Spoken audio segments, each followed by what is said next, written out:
Tagline was, "There's more to life than more. What if Jesus helps us find it?" Christian broadcaster Peter Demas says the ads always make you feel good about being a Christian. They appeal to this emotional feelings base. They go to saying, this is where it is. And at the very end, they're like, hey, check us out. So you go and you check them out. The ad is really a funnel. But then you go to the website and you see nothing about repentance, which is absolutely necessary. You see nothing about sin. He likens the ads to the proverbial scattering of seeds. These ads are like the seeds sown on rocky or thorny soil. When the heat comes, the seeds dry up and are blown away. And when they give you only incomplete part, they do what Bonhoeffer calls cheap grace. And I think that's what they're trying to push. Demas says it's almost worse that the ads come so close. Someone seeking life answers might not know that their new faith is weak and incomplete. I'm more scared of these commercials than I am just a strong atheist commercial. I'm Steve Jordahl. There's more online at afn.net and the AFN mobile app. I'm Rusty Pugh. If we lose this cultural war, we're going to have a hedonistic, humanistic society. Discover the story of the culture warrior Don Wildmon and how he went head-to-head with Hollywood, Playboy, the homosexual agenda, and the Disney empire. The movement Don started paved the way for Christians to boldly stand for truth and righteousness in a hostile culture. Watch Culture Warrior today for free. Visit culturewarrior.movie.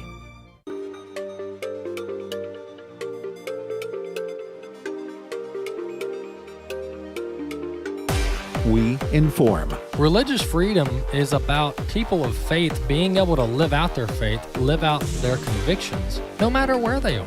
We equip. Sacred honor is the courage to speak truth, to live out your free speech.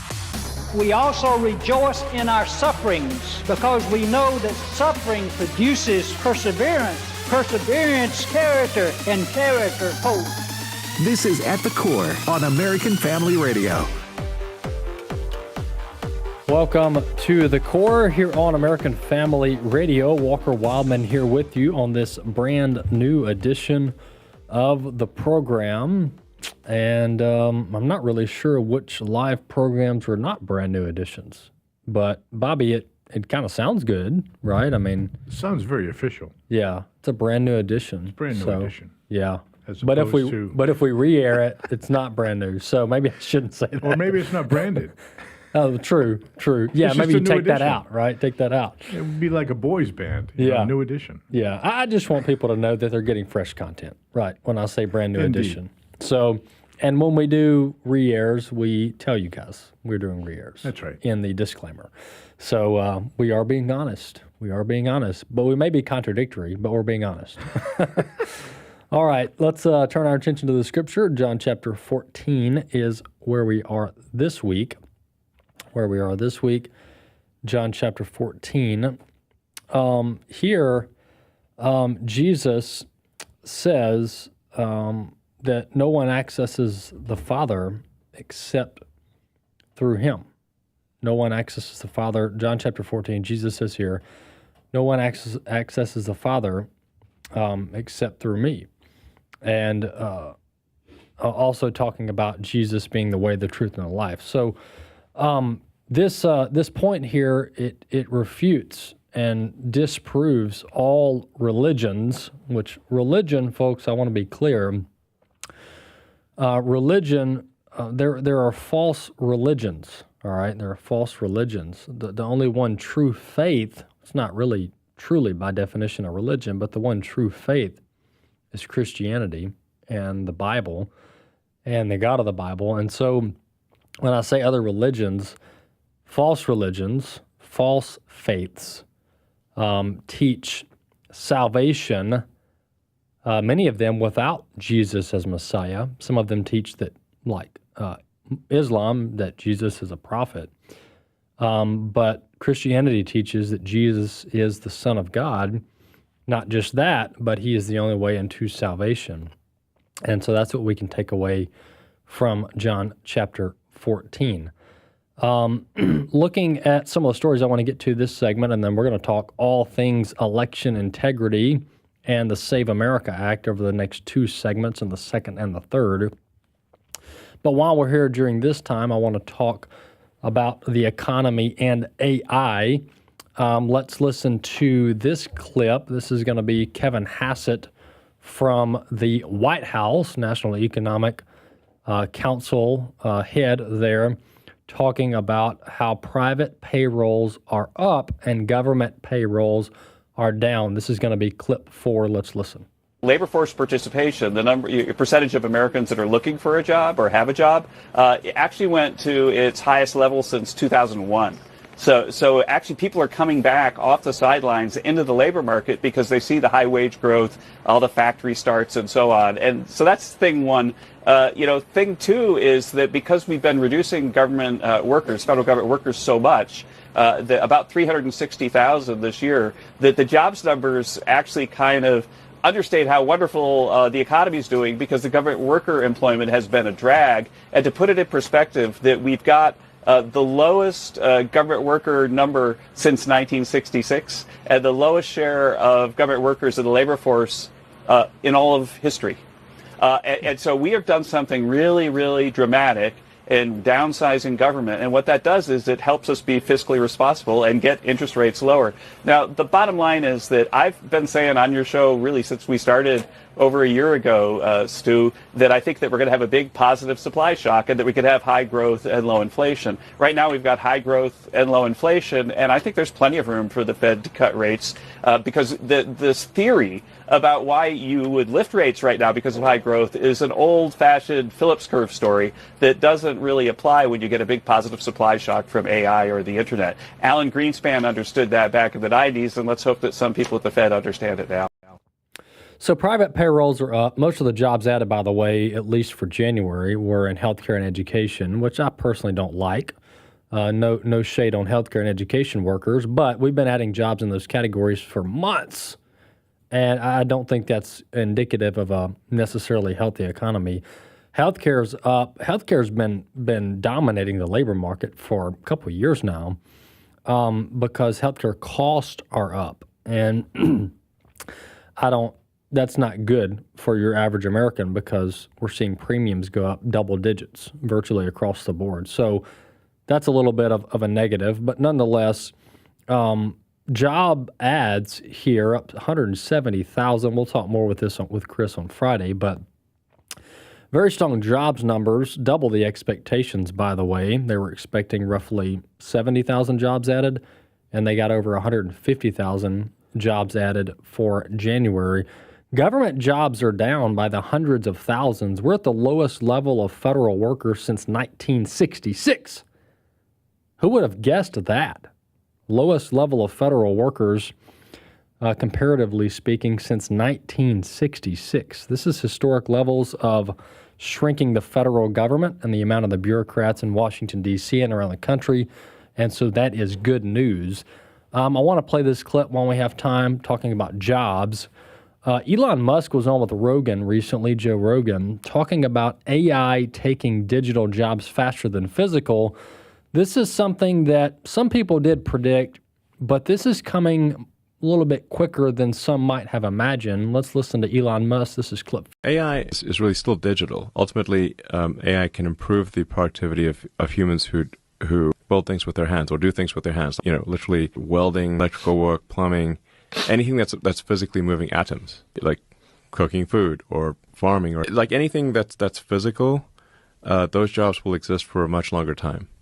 But anything that is digital, which is like just someone at a computer doing something, AI is going to take over those jobs like lightning. Coding, anything along those lines. It's going to take over those jobs like lightning, just like digital computers took over the job of people doing manual calculations, but much faster, much faster. There you have it. That's Elon Musk on which jobs will be replaced first. I think this is coming, and I'm going to make a very unpopular prediction here, and then we'll look back in a year and see if it's true or not. But I think AI's effect on the workforce is taking place more quickly than some of us might imagine. Some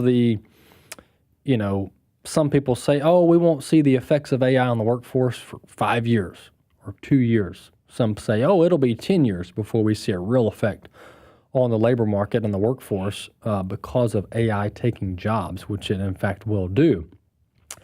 I would suggest that we're actually seeing AI's effect on the labor market happen more rapidly than we had hoped.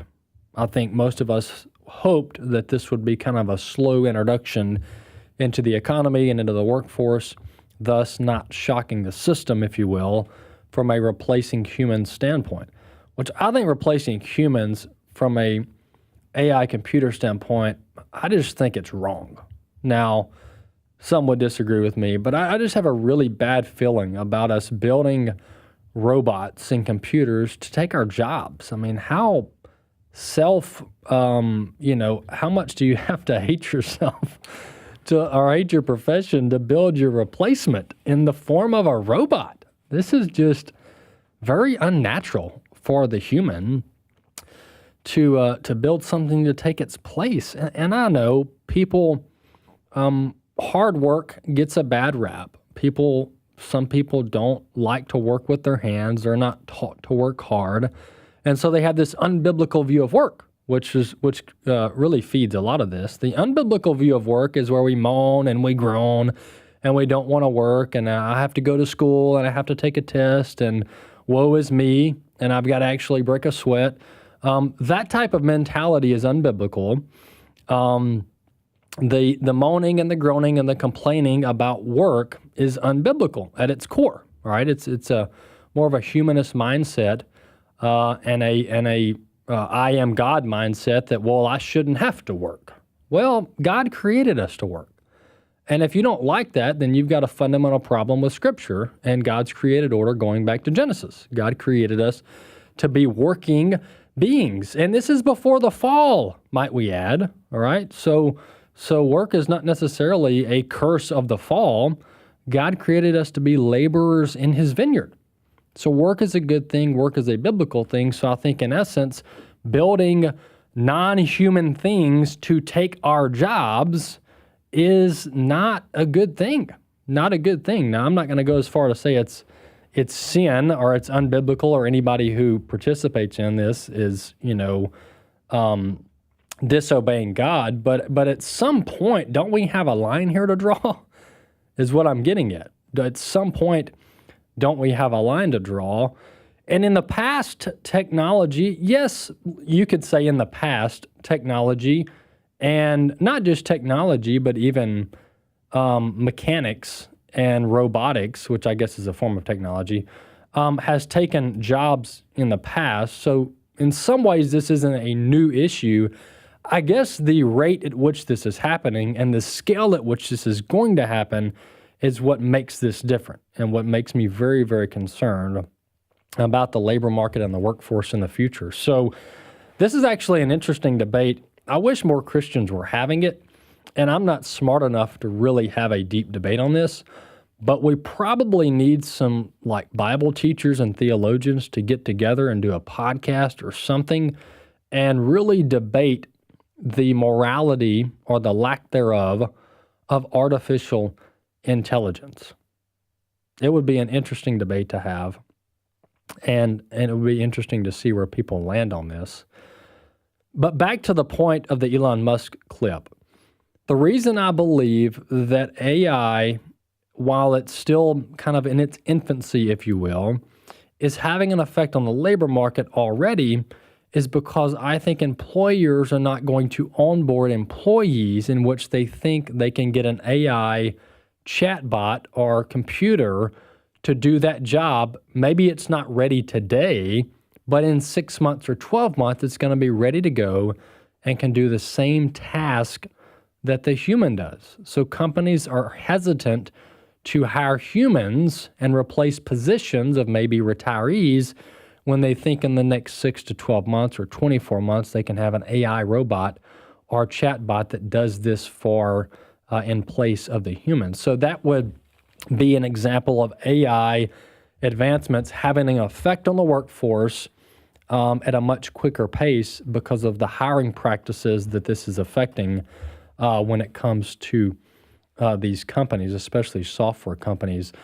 When you look at the charts of hiring, software engineers have actually dropped off a cliff. During post-COVID, right on the front end and during the kind of initial AI boom, if you will, probably goes back to 2022-ish, they were hiring software engineers like crazy, right? It was just, right after COVID, it was just who could find a software engineer? Nobody. It was very difficult to recruit software engineers because everybody went remote, all the technology boom, everybody wanted to have the computer guys around to make sure that they could continue to run their business in an efficient manner following COVID and the whole remote work model. All of that was being deployed.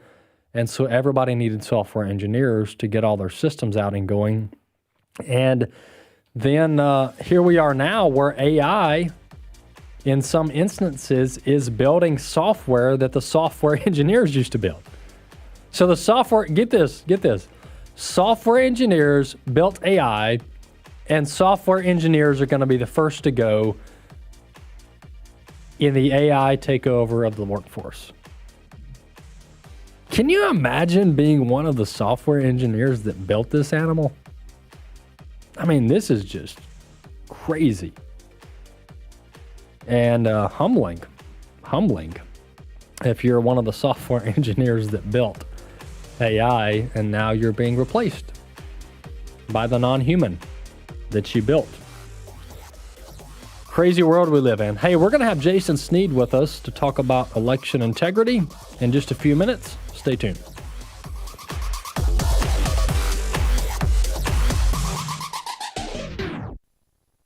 You will know them by their fruits. My name is Abraham Hamilton III, and this is the Hamilton Minute. Abigail Spanberger campaigned in Virginia as a moderate, a pragmatist, a bipartisan problem solver who would govern from the center and resist the ideological excesses of today's Democrat Party. Well, that lie didn't last long, as the legislative agenda now being advanced by Democrats in the General Assembly seems to have been written by Karl Marx himself. It isn't centrist by any stretch of the imagination. That's not a bait and switch in theory, that's a bait and switch in practice, which brings the true issue squarely into focus. The moderate Democrat is nothing more than a tactical campaign ruse. Once power is secured, regressive extremism will be imposed. Listen each weekday from 5 to 6 p.m. Central for the Hamilton Corner with Abraham Hamilton III, Public Policy Analyst for the American Family Association.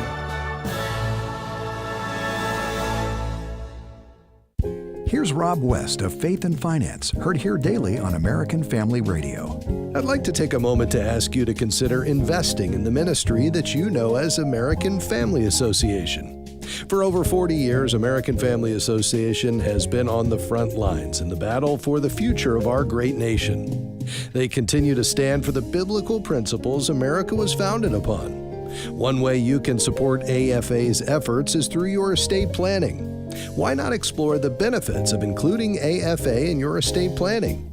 You can shore up permanent income for your retirement years while supporting the culture-transforming work of the American Family Association.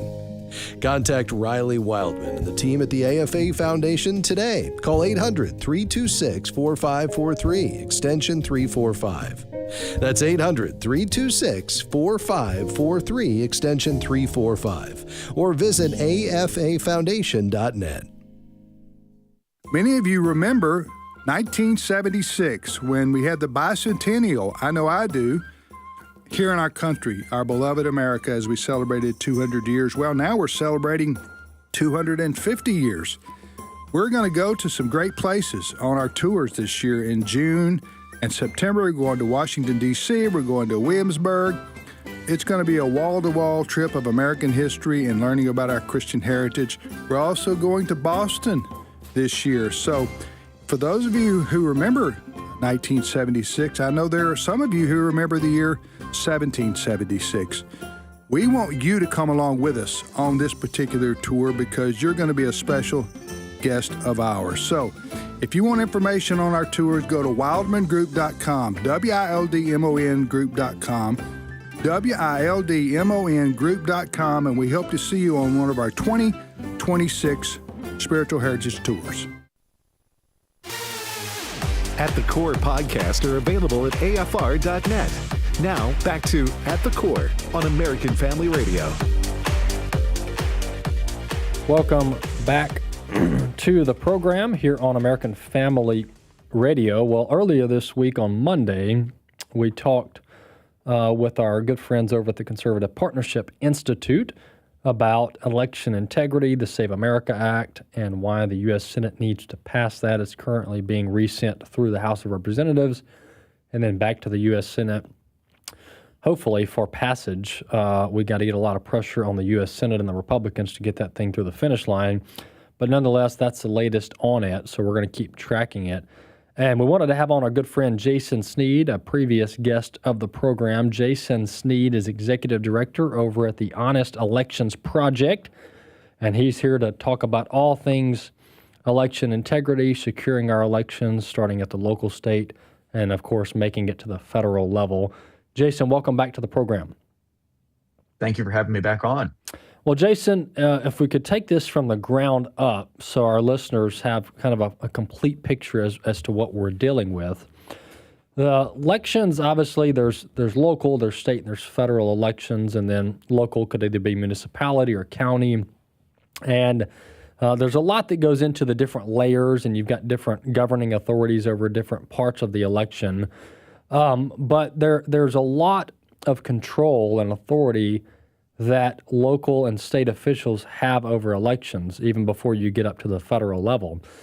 So give us kind of a backgrounder and some context as to the problems with our elections, because some people might listen to this subject and go, well, what's the big deal? You know, what's wrong with our elections? Because maybe they themselves haven't experienced voter fraud or cheating or ballot harvesting or things like that. But give us kind of the backgrounder and the case for why people should be paying attention to this. Well, that's a great question and a great place to start, because if you haven't been, the victim, or you haven't experienced firsthand voter fraud, I think that's a good thing. And I think it speaks to the success of so many of the safeguards that I know we're going to get into in the program today. Having rules on the books against vote harvesting, having rules on the books to make sure that only citizens are voting, that you have to show voter ID, that you have clean voter rolls, and on and on and on. It sort of shows that the system is generally working. But one of the things that my organization is committed to is always improving our election system. We can't take our eye off the ball just because things are working reasonably well. We always should be looking for ways to make the system work better. We should be looking at what our states are doing and replicating successes and avoiding failures. And one of the best examples of this is Florida. In the year 2000, with the infamous hanging chads of the Bush v. Gore election, Florida really became the butt of every joke in the country. It was a laughing stock. And then 20 years later, we get hit with a COVID pandemic, and we still get election results on election night. They spent 2 decades refining and improving their election system and making really a model of robustness, so that you can throw a hurricane, you can throw a pandemic, you can throw almost anything at the election system in Florida, and it can chug right along and get you accurate results, generally speaking, on election night.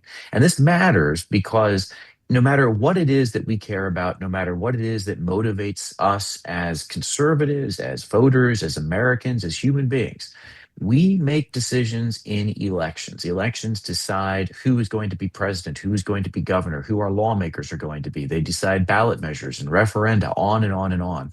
And if we don't get the rules of elections right, if we don't get guarantees against fraud that protect the integrity of that process, then what motivates us downstream of that almost doesn't matter. And eventually we may wind up losing faith in our elections, which is a place we do not want to be as a republic. So that's why this is so crucial, and that's why my organization is doing the work that we're doing to, as we always say, make it easy to vote, but also hard to cheat.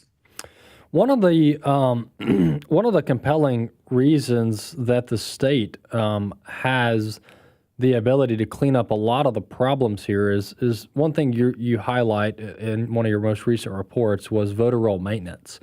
And you can look at California or Illinois or New York and see some of the major issues with non-voter roll maintenance.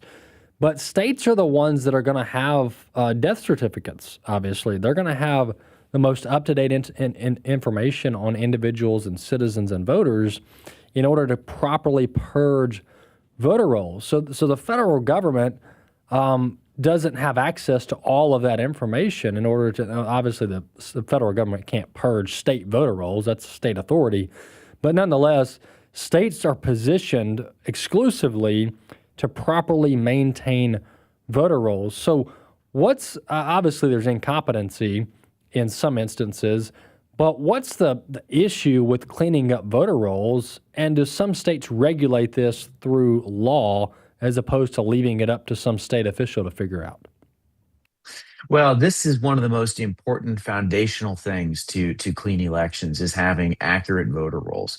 And the reason that this is so important is that while you might have one person who registers to vote and never moves, stays in the same town their entire life, the reality is that there's going to be somebody else who's their next door neighbor who moves away. Right. Each year, about 10% of the American population moves across state lines or within a state. But you've got millions upon millions of people that are constantly moving. Many people are unfortunately passing away, or they're convicted of a felony that renders them ineligible to vote. In other words, there's a constant churn. And the basic reason that we have voter rolls in the first place is to establish who is eligible to vote in an election in our states, in our cities, in our communities. If you're not keeping up with that constant churn of people that are coming in and people that are going out, then you get a lot of deadwood, and that deadwood builds up, and eventually you have a massively inflated, bloated voter roll with bad data. And that creates all sorts of problems, including exposing your elections to fraud. And so you have to keep up with that churn, and you have to have effective state laws that allow you and indeed require election officials to do that. One of the things, unfortunately, that we've seen is that the push for clean voter rolls, like so many other things, has got caught up in the partisan politics of the moment. And you'll often hear the left derisively refer to this as voter purges, right, with the kind of scare quotes surrounding that. And really what they're saying is you shouldn't be able to effectively clean up the voter rolls. People who are dead should stay on the rolls. People who have moved away should stay on the rolls. That's really what they're arguing for. And there's really no good reason. This is very common sense. We all routinely go into our refrigerators and we find spoiled food and we throw it out. And that's all we're doing here with clean voter rolls, is making sure that expired, outdated, bad registrations that are duplicative, registrations that are no longer valid are being removed, so that we know at bottom who is allowed to vote in our elections and who are not. And there are many red states that do this very well. But then you get blue states like California that will do almost everything humanly possible to avoid having to clean up the rolls. So much so that a recent lawsuit from an allied group of ours, Judicial Watch, led to millions of outdated registrations, millions being removed from just one county's voter roll, Los Angeles County, just a couple of years back. Yeah, and this outdated voter registration or voter rolls is obviously a problem for many reasons.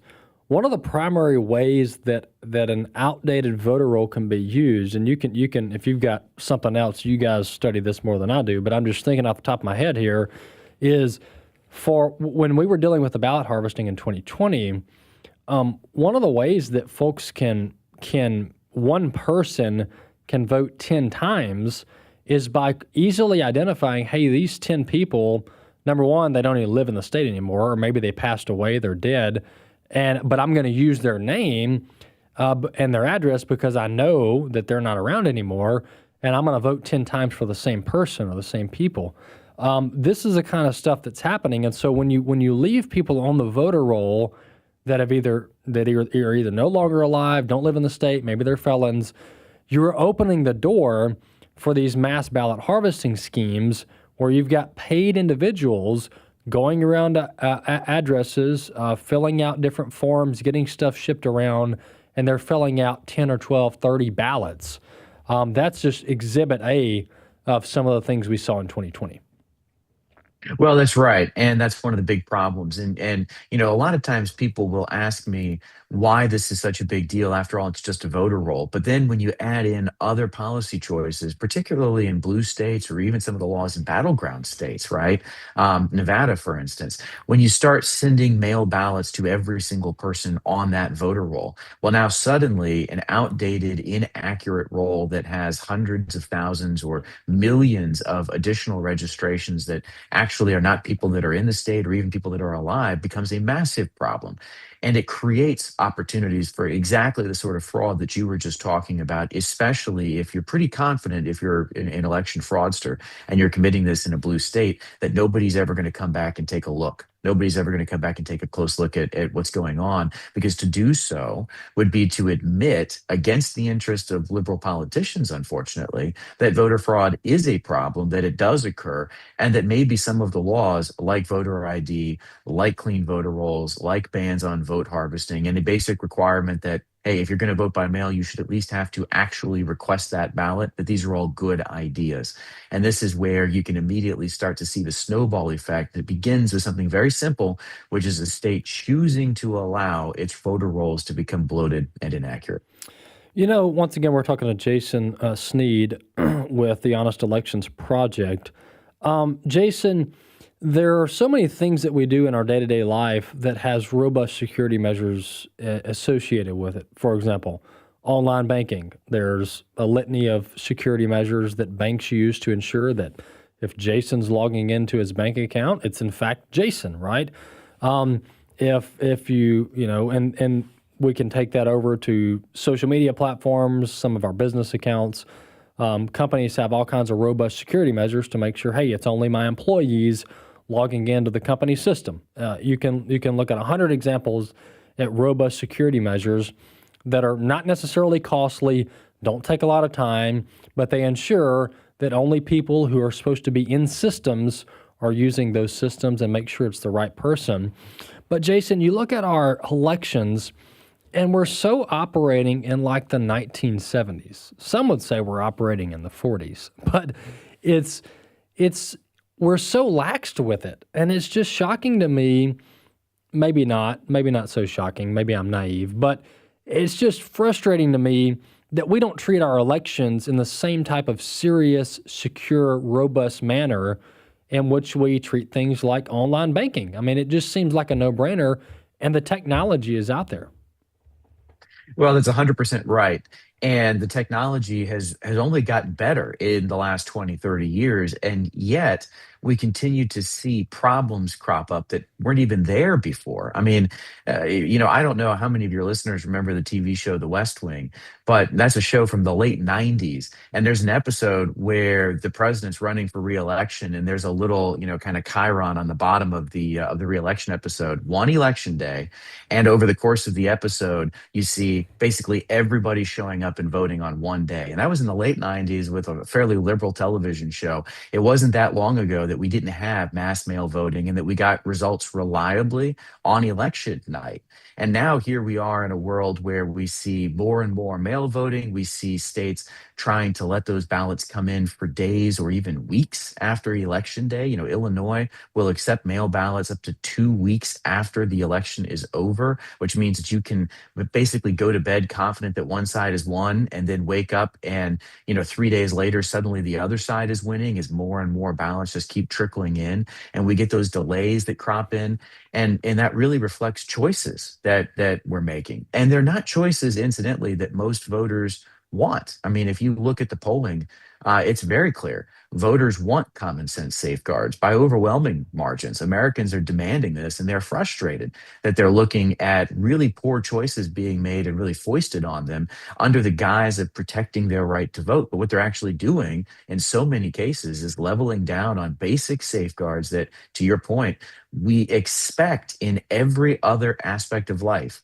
And they are leveling down on those systems, and they're exposing our elections at a minimum to questions about the integrity of the process, and at worst to fraud. And I think that's unconscionable, and I think that's why it's been so good to see so many conservative states really leading the charge over the last few years to plug holes, to tighten safeguards, and to give voters what they're asking for, which is the elections they can trust. Once again, we're talking to Jason Snead, Executive Director of the Honest Elections Project. We're going to keep him on for the next segment, talk about the Save America Act, talk about some of the state laws that he's been working on to shore up America's elections. Jason, let me ask you this practical, hands-on question about how states are handling the ballots. And I want to get tell me why what I'm thinking is wrong, because there's got to be some reasoning behind it. But I've always thought to myself, why don't we have our state-issued ID number on the ballot, where not our full name and address, but my driver's license number or whatever state uniform ID you have is on the ballot, so people can look, an election official can look and go, oh, that's Walker Wildmon's ballot, or that's 804 fill in the blank numbers ballot. Is there privacy concerns? Are we concerned about political retribution and doxing people? What's the reason that we don't have state-issued ID numbers on everyone's ballot? Well, it's actually several of those things that you just mentioned. So if you go back into American history, a lot of times in the early republic, voting was a very public process, right? And so, not quite the same thing as putting an ID number down on a ballot, but the same basic idea. There was really no privacy in the voting process. But what you saw was also endemic corruption, right? Think back to Tammany Hall or Chicago-style machine politics, where folks would be expected to vote in particular ways, and then you could actually enforce that, right? And so we came up with a whole series of reforms a little over a century ago that included a right to a secret ballot. And part of that was to disrupt those political machines that were corrupting our politics and were essentially enforcing their will by, offering voters everything up to and including, a couple of shots of free liquor as long as you guarantee you vote for a particular way. Yeah. But, you can imagine in a modern day political context, imagine a union boss that wants to make sure that all of his union workers are voting the way he wants, and now he can very easily do that. That's the danger. Okay, that makes complete sense. Well, hey, Jason's with us, Jason Snead, Honest Elections Project. He's going to be back with us in a few minutes. Stick around.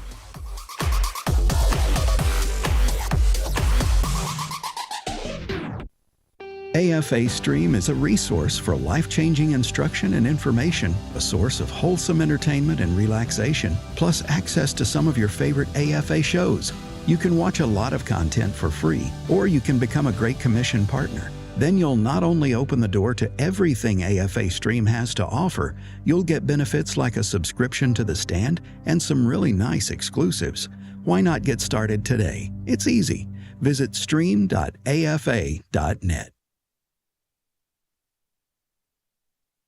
Every day, AFA offers biblical insight on issues that others aren't willing to touch, in the hopes that you'll become a world changer. That's why we're offering an in-depth worldview training course called Activate.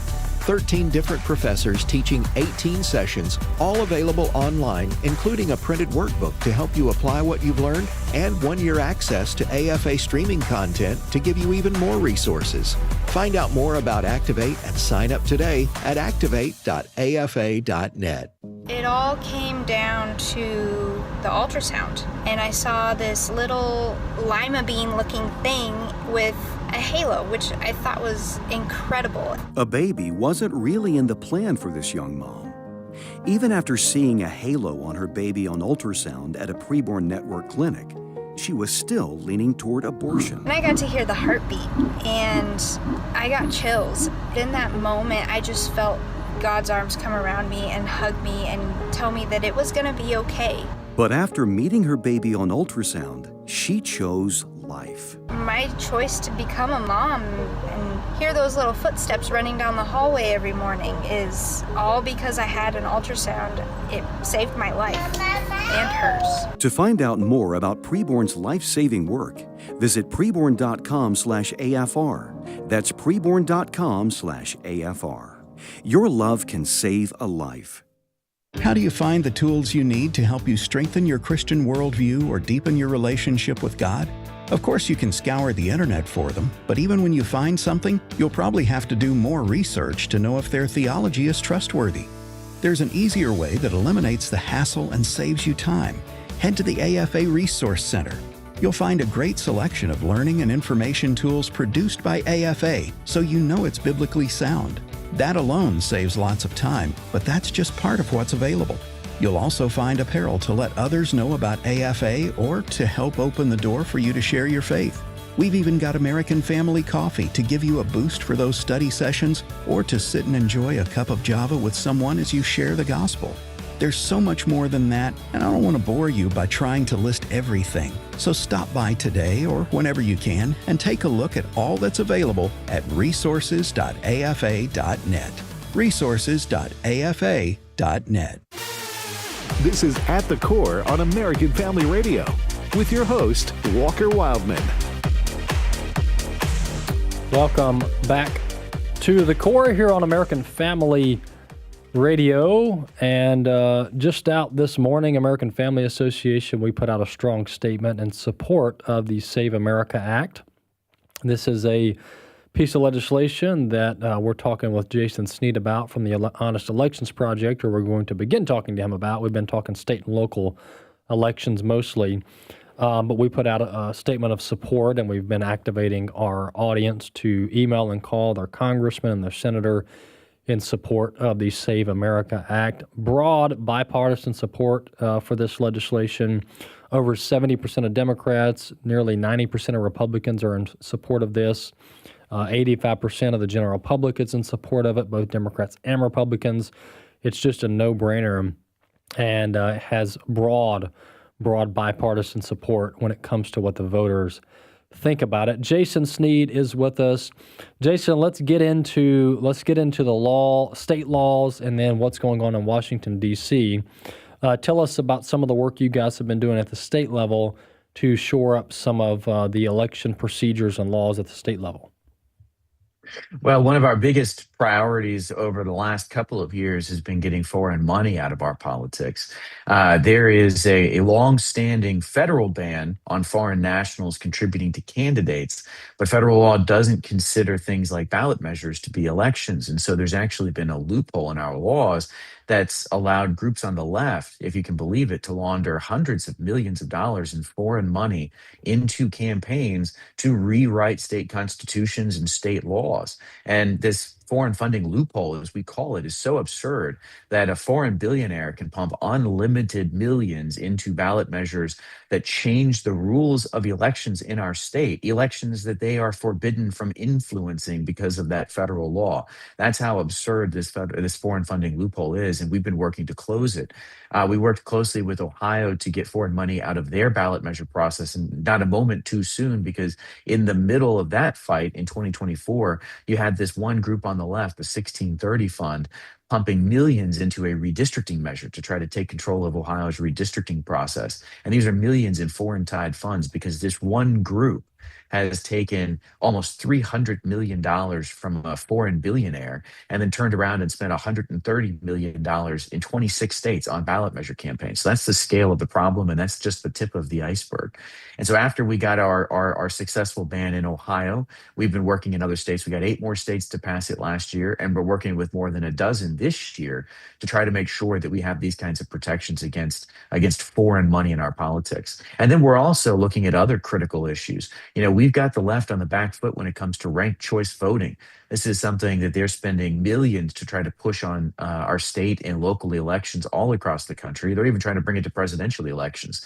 But we've been successful in getting 17 states to ban ranked choice voting, and we're continuing the fight this year with even more because the left isn't stopping. They're trying to expand it in my home state of Virginia. Democrats came into power, and this is one of the first things they're doing.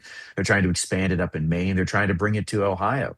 So we really need folks up in Ohio and every other state to pass these bans, even without ranked choice voting, because there's no ranked choice voting in Ohio, but 2 cities want to put it on the ballot in November. So it's better to cut that off early rather than wait for the mess and try to clean it up later. And then we're looking at other common sense reforms too. Proof of citizenship laws at the state level. They should be passed, and they should be passed now. And we're looking at other protections as well to make sure that we have the best possible and the strongest safeguards for our elections. And we're not stopping this year. This is not just about the 2026 election. It's not just about any single election.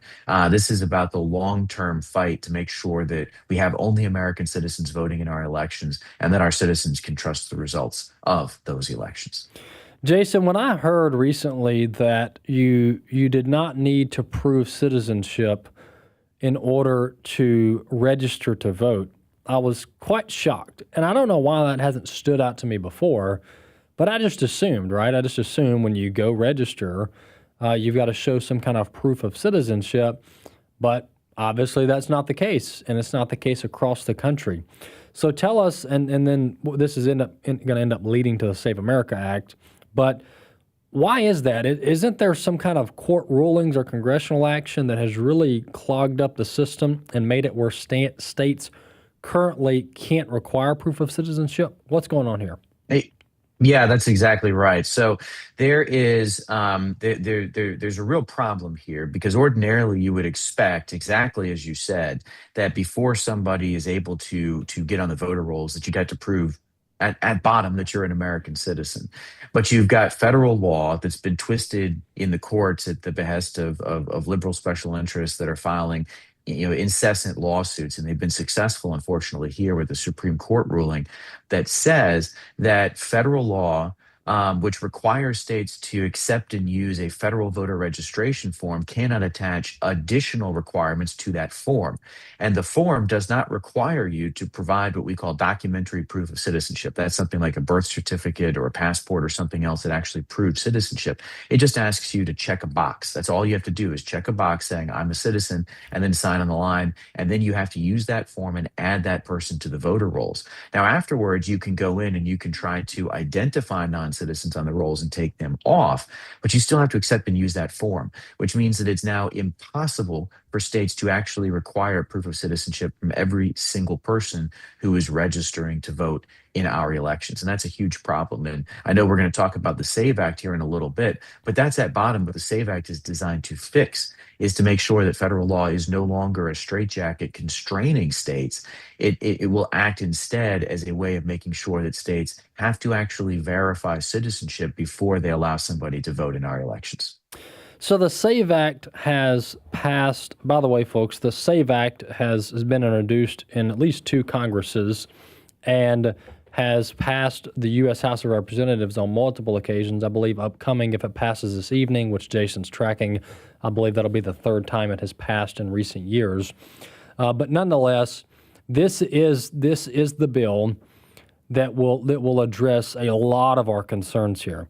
And if this bill is passed, it will address federal elections and require 2 things. There may be some other provisions that Jason wants to note, but the 2 primary provisions is the SAVE Act, or as it will be called in the Senate, the Save America Act, will require proof of citizenship upon registering to vote. So you take birth certificate, passport, some form of proof of citizenship with you when you register to vote.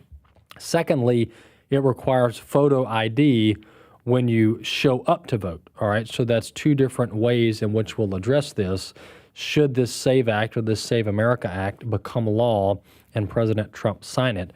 Those are the 2 main provisions. But right now, Jason, getting this through the House seems like it's going to be not a problem, but it's the Senate that there's a lot of question marks about. Well, that's right. It looks like it's going to pass, unfortunately, on partisan lines. It doesn't look like there's going to be any Democrats in the House that ultimately vote for this. They're going to, smear and slander the bill, and anybody who supports it is as supporters of Jim Crow 2.0. It's the same tired, broken record talking point that they've been using for years to attack any election integrity law that they don't like. And in the Senate, so far, the only Democrat that has indicated that he'd vote for this is John Fetterman, who very rightly, I think, took his colleagues to task for suggesting that something as basic as showing an ID amounts to racist voter suppression.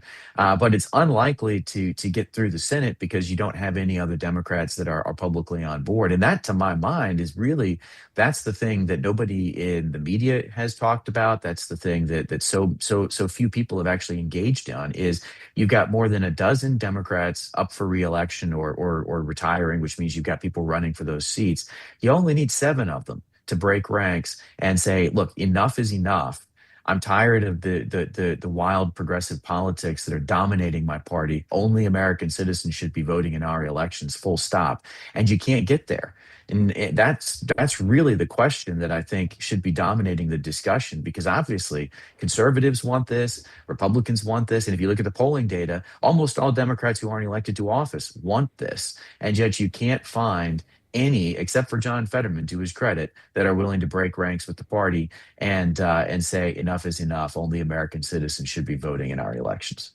Yeah, this is it's going to be very telling, Jason, to see how Senator Thune handles this, because this cloture rule that the Senate has been hiding behind for a couple of decades now, it requires 60 plus votes to pass any piece of legislation, unless they want to deal with the reconciliation budget process, which actually has a lot of things that keep your hands tied from addressing policy like voting, et cetera. So you can't do that through the traditional budget process. But Senator Thune and McConnell, going back to McConnell, they have been very married to these rules almost religiously. It's kind of weird. It's a weird fascination that they have with these rules. But rules change, and majorities make the rules of the Senate and the House. So for example, the House of Representatives, every time they get a new speaker, the caucus all gets together and they debate the rules, and then they change the rules if they want to determine how the House of Representatives is going to operate. The same thing over on the Senate could be happening here. The majority can alter the rules, and I just think we've got to get this passed. And what we're suggesting here is not completely get rid of the filibuster, which it's truly a fake filibuster. But we're saying let's do the real filibuster. And the real filibuster is that every senator gets 2 speaking slots. You guys can talk this out for 24 hours or 48 hours, and then we're going to vote on a simple majority basis. What do you say, Jason? Well, I think that it's really unfortunate that we had to have these kinds of discussions, because I think that we wouldn't be having these discussions if Chuck Schumer and his party hadn't tried just a few years ago to completely nuke the filibuster. And the first things that they wanted to do, of course, were, take over the nation's elections, impose California's failed election program on the entire country. And then also they wanted to pack the Supreme Court and add D.C. and maybe even Puerto Rico as a state to pad their margins in the Senate. So they really pushed the nation to the brink of a constitutional crisis. They came within just 2 votes of getting rid of the filibuster to do it. And now I think there's a lot of folks out there that are very rightly concerned that the next moment that they get all 3, right, the House, the Senate, and the White House, that they'll get rid of the filibuster in order to do a radical scheme like that. I think those folks are rightly concerned, and I think that is sort of reflected in the broader debate. But again, I think that there's there is a first question that should be asked, which is, who is in charge of the Democratic Party? Is it Chuck Schumer or is it AOC and the donor base? Because if Schumer and the Democrats are really working for the American people, as they always say they are, then they can look at every poll going back 20 years and they can see that proof of citizenship is extraordinarily popular. Voter ID is extraordinarily popular. California policies are not. And yet they continue to look at a 90-10 issue, which is basically what voter ID is at this point, and they pick the 10%. They look at the 90-10 issue of non-citizen voting, and they pick the 10% again and again and again. And I think that is really telling about where the left is, whereas you've got conservatives at the state and federal level that are trying to make sure that we have elections where it's easy to vote and hard to cheat. Yeah, this 60-vote rule, this 60-vote cloture rule, it's extra constitutional. It's not in the Constitution. The Founding Fathers did not envision this. And actually, the Founding Fathers, there were only a couple things that they required more than a simple majority. One of them is impeachment or amending the Constitution. There's only a couple items in which you need more than 50 votes or 60 votes in order to change. And basic legislation was not in the cards. And our Founding Fathers debated this rigorously when writing the Constitution, is what items do we want a supermajority to take place in order before it gets passed? And simple legislation was not on the table. You needed a simple majority in both chambers in order for things to become law and go to the president's desk. And so it's not as if what we're doing here, what we're asking is, doing something unconstitutional or against what our Founding Fathers envisioned. We just want legislation to need a simple majority vote. So when we send 51, in this case 53 U.S. senators to Washington, We want them to actually pass legislation and enact the will of the people. Jason, thanks so much for coming on. This has been a great conversation. Before we let you go, tell our folks your website, how they can track your work. You can find out more at honestyelections.org, or you can follow us on X at HonestyElections to get all the latest on the fight for free and fair elections in Congress and in the states. All right, Jason Snead, Honest Elections Project Executive Director, thanks so much for coming on the program. Thank you. Absolutely. That's honestelections.org. Honestelections.org. Jason Snead, Executive Director there with honestelections.org. Honest Elections Project. Go check out their work. Folks, we need this Save America Act to pass the House this evening. We need to get it over to the Senate, and we have to continue the pressure campaign on Senator Thune and others to pass this legislation. We have to pass it.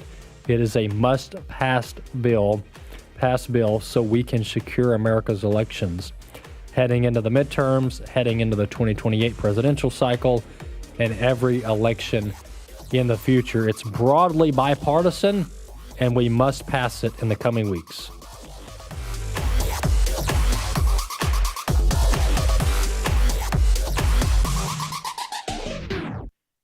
The views and opinions expressed in this broadcast may not necessarily reflect those of the American Family Association or American Family Radio.